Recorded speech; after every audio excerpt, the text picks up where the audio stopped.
Yon, so welcome sa part 2 ng ating weekend charting.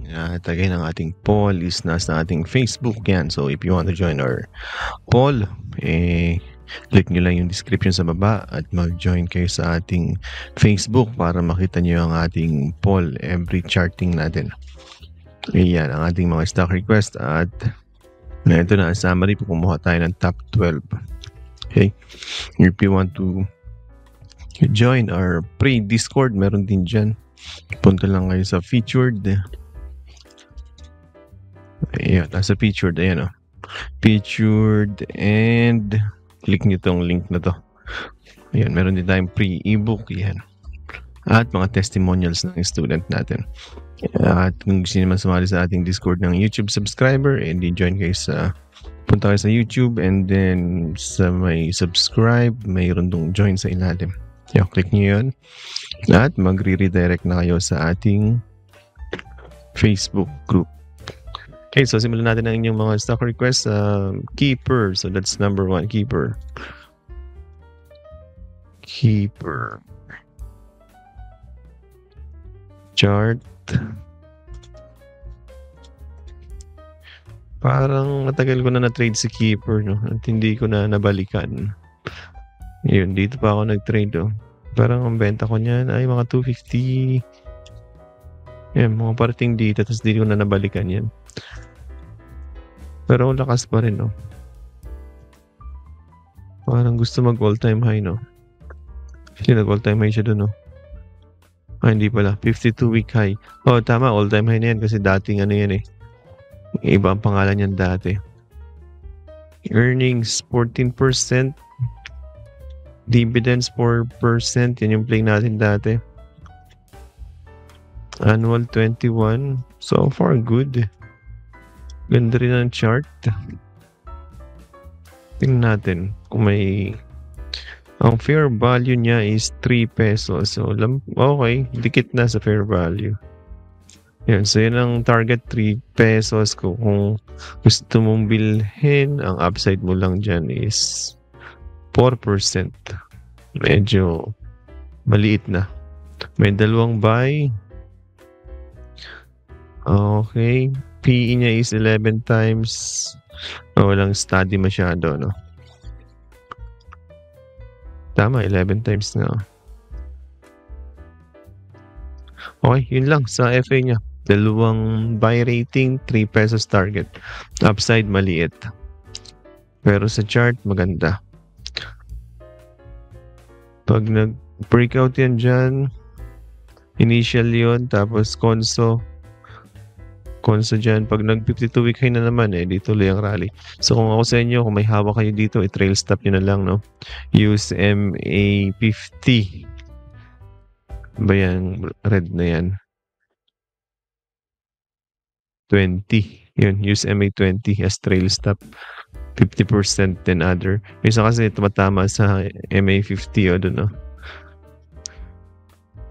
Ayan. Pero madalas 20. So, yun ang pwedeng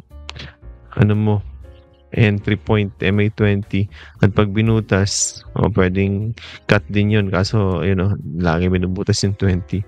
50 ang magandang entry. MA50. Tapos MA20 ang trail stop. Pwede yan. Since second liner naman yan. Okay, yun lang. Wala masyadong study sa Keeper pero goods ang FA niya. Ayun. Next dividends niya will be next year ulit. 0.1, 0.12 increasing naman. Pero kung magbibigay uli ng 0.12 yan, baka naman mas malaki na, no? Dahil good naman ang earnings niya. Sasabihin natin 0.14 at current level.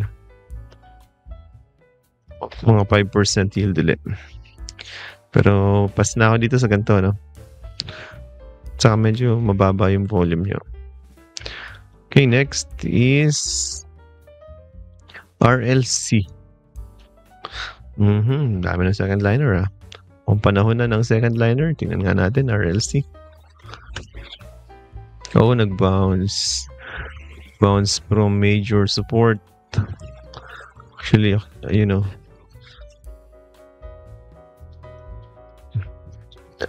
gaano kalaki ang binounce. 20, not bad. Pero approaching resistance. Actually, hindi. Nag-approach na sa resistance dito. At nag-correct na. Okay. So, buhay ang second liner ng properties. Yun, MA20 ang support. Pag yun nabutas, balik yan sa ilalim. Pag hindi, Konso, MA200 saka itong 1336 ang resistance. Pag nakaangat yan dyan, Konsong ganun, tapos naka-breakout, yun. 14 ang next target. Kung 14 at binili mo sa breakout, 5% ang upside. Pero goods to. Ganda ng volume.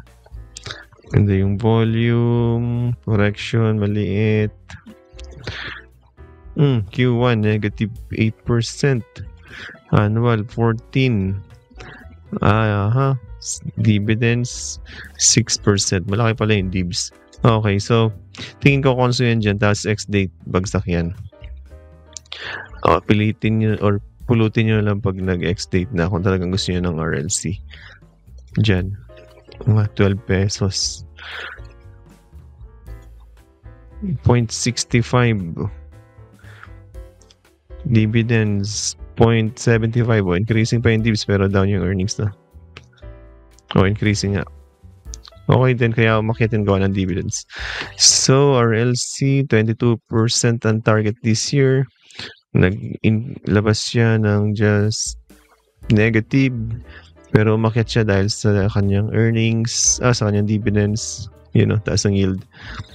At all buys pa rin siya. Target niya is 21 pesos.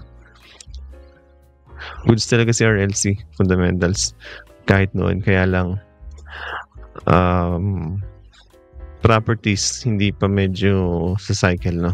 Mauna pa yung first liner or yung blues. Pero dahil nagbigay siya ng dibs, okay na. Pero tingin ko after ng dibs, baba na yan.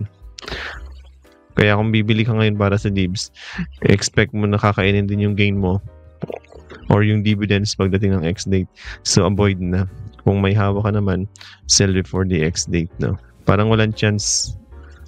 Ayan, tingin ko.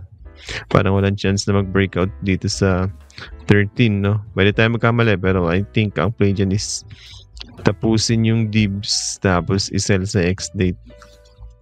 Yan na yun. Okay, so yan lang. RLC. RCR, yun. Mas gusto ko pa RCR. Actually, goods parehas sila, no? Difference lang is RCR is may catalyst, no? About to join the index plus may same yield 6%. At kung gumanda ang properties, syempre sasama dyan si RCR. Sasama rin si RLC, pero ito may additional catalyst which is inclusion to PSE. Kaya yun, hindi siya bumabagsak sa kanyang consolidation. At ito, I believe na magbe-breakout yan. Yeah, konting konso pa yan. Konting konso pa at anytime pwede mag-breakout yan dyan. Okay, yun, kitang-kita, may buyer. Wala pa dito. Kaka-declare na ng dibs at again, expectation natin hindi siya babagsak. Sa dividends niya, hindi nga bumagsak. Earnings, 46% up, unlike no mother company na negative. So, sa akin, mas goods talaga to, RCR.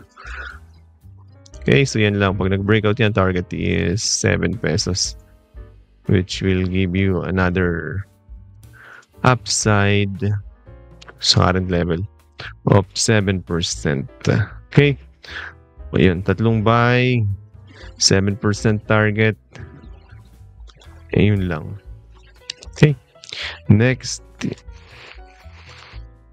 Ali.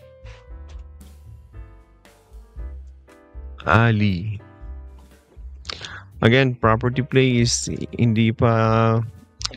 wala pa sa momentum, pero nag-bottom out na sila. And hindi ito natuloy, no? Ito yung natutuloy na ito wala rin to. Hindi yan. Kinain na yan eh. Ito yung gusto niyang range. Ayan, so save na natin. At sabi nga natin nung nakaraan, support siya dito. So, dapat pumulot kayo dito sa support. Now, mukhang breakout na siya from that support. From that consolidation, you know. So, that's a breakout. Pivot low. And then, tingnan natin. Wala pang buyer. Locals pa lang. Pero, yun. Mukhang correction lang at gusto na naman umakyat. Next move, ang resistance is around dito pa rin. 26. Okay.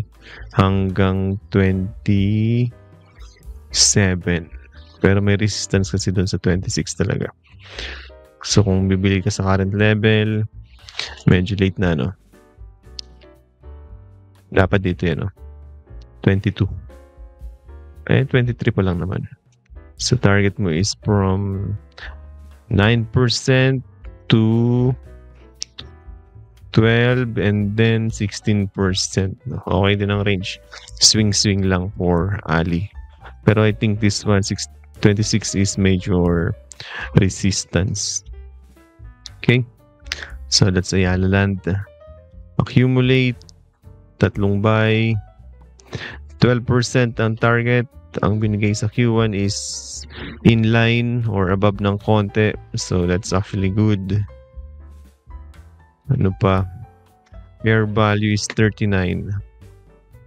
Pero, syempre, 26 muna. Bago yung, yan, MA200, mga 28. Let's see. Pero pag umakyat yan, dire-diretso yan. You know, sobrang cheap niyan at that level of 21. Next, Ali SMPH. Kasunod pala sila, no? SMPH. Kano to? 23. Ayun. Kano to? 23 din. O, kambal na naman, no? Kambal na naman. Ito yung announcement. Tapos yun, bounce. Ito yung breakout. Doon nag-retest sa breakout.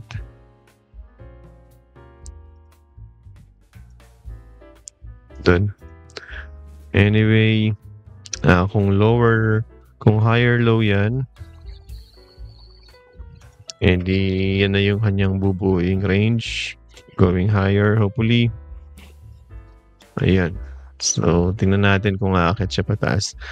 Base sa MACD is sasabi niya na paakyat. May foreign selling. Next rally, ang resistance muna is dun sa 25.